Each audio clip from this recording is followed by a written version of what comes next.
class 12. So let's continue the last lesson, part 2.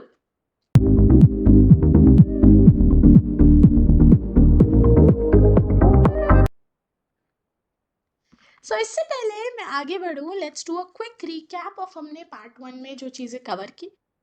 Part 1 में we got introduced to the character of little Franz, एक छोटा शैतान बच्चा जो स्कूल मिस करने के बहाने ढूंढता था. लेकिन उस दिन जब उसके पास एक सॉलिड रीजन था स्कूल ना जाने का, मतलब उसके अकॉर्डिंग सॉलिड, कि उसने होमवर्क नहीं किया तो छुट्टी ले लेता हूँ, फिर भी वो उस अर्ज को कंट्रोल करके स्कूल की तरफ चल दिया. बुलेटिन बोर्ड की भीड़ और स्कूल का सन्नाटा देख वो थोड़ा सरप्राइज तो था, बट स्कूल पहुंच के जब उसके टीचर ने यानी मिस्टर हैमिल ने उसे कुछ नहीं कहा, वो सोच रहा था कि आज किस्मत उसका साथ दे रही. लेकिन सब कुछ इतना स्ट्रेंज होता देख, मिस्टर हैमिल के स्पेशल कपड़े देख वो सरप्राइज था. और इतने में ही वो अनाउंसमेंट हो गई कि ये उनका लास्ट लेसन होने वाला था फ्रेंच का. ये सब सुन के फ्रांस को झटका लगा, एंड उसके आफ्टर इफेक्ट्स क्या है वो हम पार्ट 2 में देखेंगे. तो चलिए शुरू करते.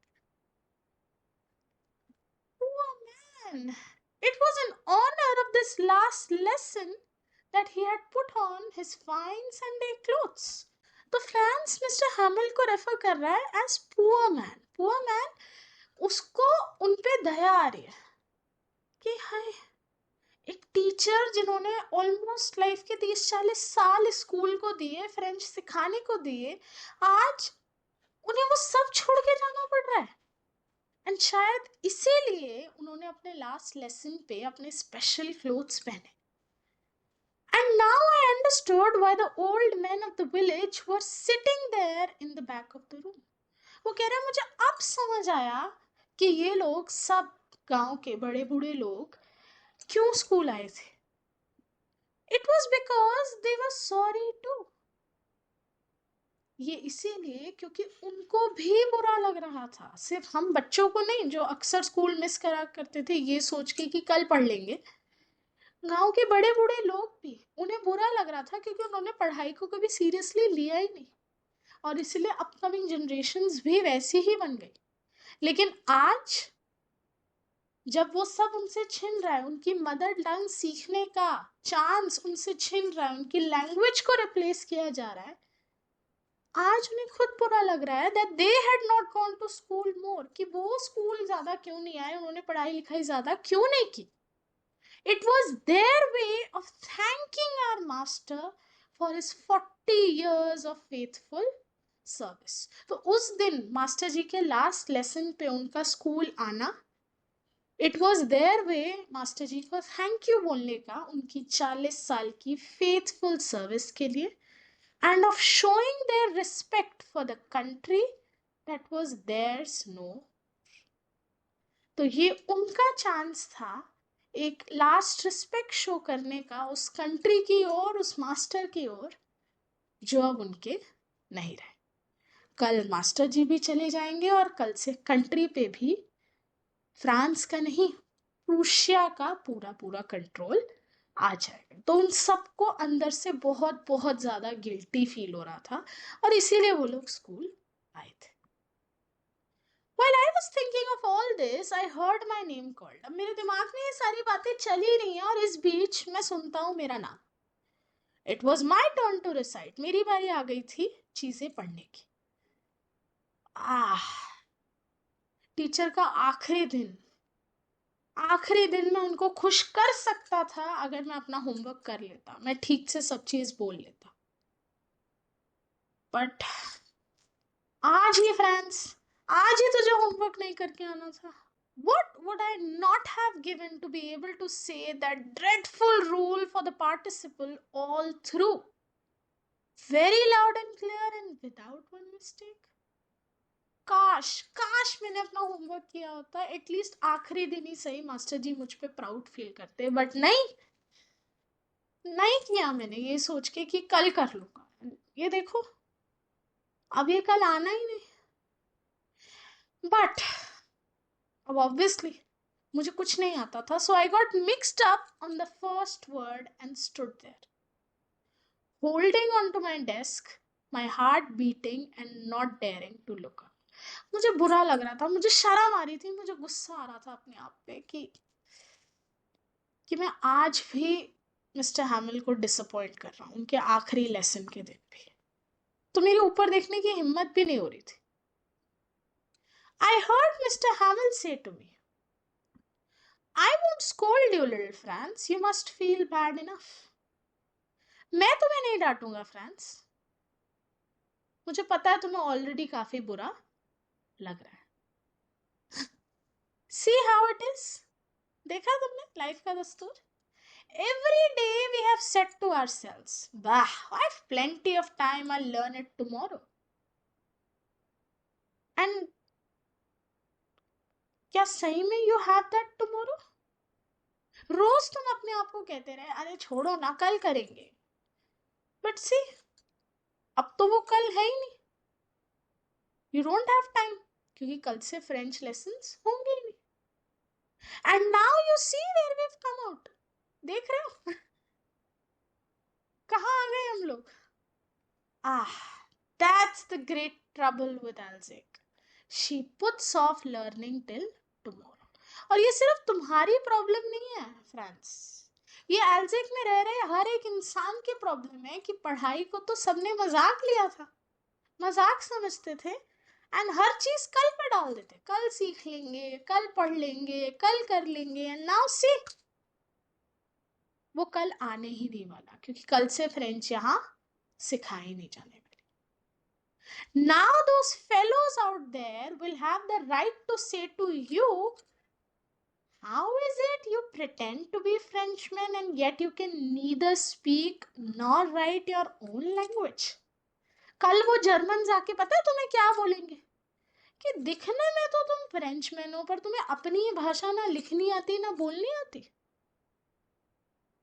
तुम्हें ऑलरेडी रियलाइज हो रहा है ना कि कल क्या होने वाला है। तो मेरा आज तुम्हें डांट के कोई फायदा नहीं, बिकॉज मुझे पता है यहाँ बैठा हर एक इंसान गिल्टी फील कर रहा है, बट बहुत देर हो गई। एंड इसी के कंटिन्यूएशन में मिस्टर हैमिल क्या कहते हैं, but you are not the worst poor little Franz. मैं ये नहीं कह रहा सारी गलती तुम्हारी है, we've all a great deal to reproach ourselves with. सिर्फ तुम्हारी गलती नहीं है, हम सबकी है, हम सबसे कुछ ना कुछ भूल हुई है, including me, including these people in the back seats, including your parents, your families. हम सबको अपनी गलती से कुछ ना कुछ सीखना है। सबसे पहले यू, तुम्हें तो आज गिल्टी फील हो ही रहा है, so you have got your punishment, तुम्हें तुम्हारी पनिशमेंट मिल गई है। बट योर पेरेंट्स, उनकी भी गलती है, your parents were not anxious enough to have you learn. तुम्हारे पेरेंट्स के अंदर वो क्यूरियोसिटी थी ही नहीं, वो इच्छा थी ही नहीं कि हमारा बच्चा पढ़े। They preferred to put you to work on a farm और at the mills so as to have a little more money.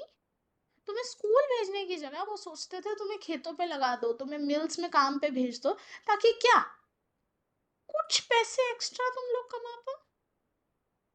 पढ़ाई तो गई तेलने में, छोड़ो पढ़ाई लिखाई में क्या रखा है। बट उन्होंने ये क्यों नहीं सोचा कि यही पढ़ाई लिखाई तुम्हें आज कुछ पैसे सैक्रिफाइस शायद करने पड़ जाए, लेकिन फ्यूचर में बहुत पैसे शायद दे जाए। तो तुम्हारे पेरेंट्स की भी गलती है, एंड मेरी भी गलती है। वो मिस्टर हैमिल अपने आप को भी ब्लेम कर रहे हैं। वो क्या कह रहे हैं, I have been to blame also, have I not often sent you to water my flowers instead of learning your lessons. क्या मैंने कई बार पनिशमेंट के तौर पे तुम्हें अपने पौधों में पानी डालने नहीं भेजा, इंस्टेड मैं तुम्हें कह दूं कि बैठ के अपना लेसन अभी याद करो। And when I wanted to go to fishing, did I not just give you a holiday? और जब जब मेरा फिशिंग जाने का मन करता था, मैं छुट्टी नहीं दे देता था तुम लोगों को। तो हम सबकी गलती है कहीं ना कहीं, हम सब कल पे रिलाय करते रहे, लेकिन अब बहुत देर हो गई।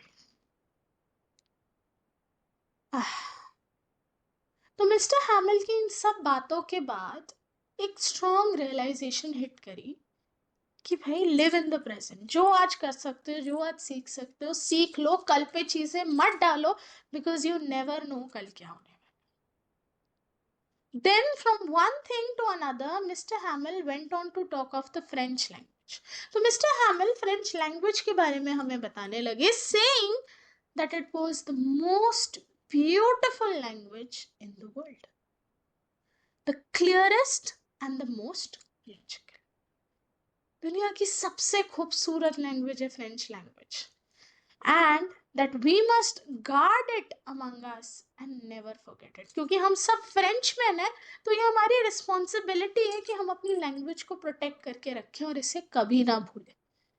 Because when a people are enslaved, as long as they hold fast to their language, it is as if they had the key to their prison. तो यहाँ पे वो तुम्हें क्या समझाना चाह रहे हैं मिस्टर हैमिल, कि आज शायद तुम किसी और के गुलाम बन भी गए हो, लेकिन जब तक तुम अपनी लैंग्वेज पे अपना होल्ड रखोगे, अपना कमांड रखोगे, तब तक तुम्हारे पास तुम्हारे पिंजरे की चाबी है. ऐसा क्यों? क्योंकि प्रूशियंस को फ्रेंच नहीं आती, इसीलिए वो तुम्हें जबरदस्ती कहेंगे जर्मन सीखो. तुम उनके दबाव में शायद जर्मन सीखना शुरू कर भी दो, बट फ्रेंच कभी मत भूलना, क्योंकि तुम आपस में जो भी बात करना चाहोगे तभी इस तरह कर पाओगे कि वो लोग ना समझे तुम्हारी बातें, एंड किसी तरह तुम उनके पिंजरे से निकल. तो अपनी लैंग्वेज को मत भूलना, गिव अप मत करना अपनी लैंग्वेज को.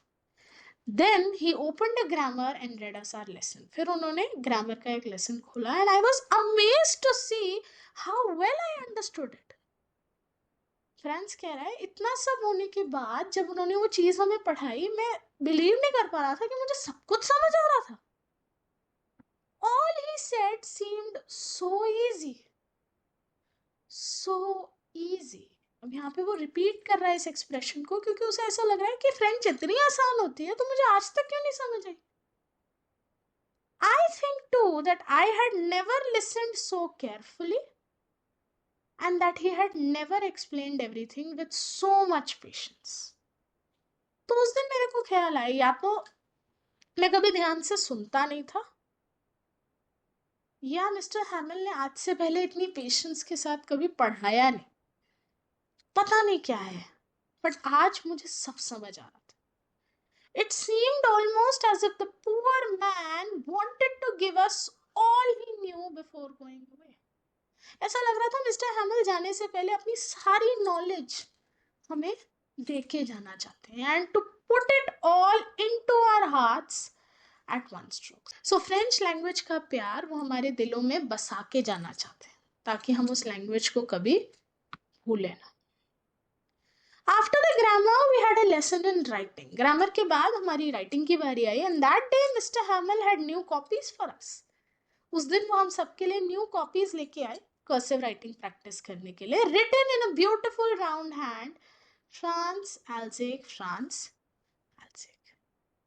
They looked like little flags floating everywhere in the schoolroom, hung from the rod at the top of our desks. हमारे क्लासरूम के अंदर छोटे छोटे फ्लैग्स लगे हुए थे स्कूल रूम में, एंड उन पे भी ऐसी फ्रांस का फ्लैग, एल्जे का फ्लैग, इस तरह से रिटन भी था और वो सिंबल्स भी थे. तो वो जो कॉपीज थी बिल्कुल वैसी ही लग रही थी. You ought to have seen how everyone set to work and how quiet it was. उस दिन किसी ने डिले नहीं किया, उस दिन कोई गॉसिपिंग में नहीं लगा, कोई शैतानियों में नहीं लगा. कॉपीज मिलते ही सब लिखना शुरू हो गए. The only sound was the scratching of the pens over the paper.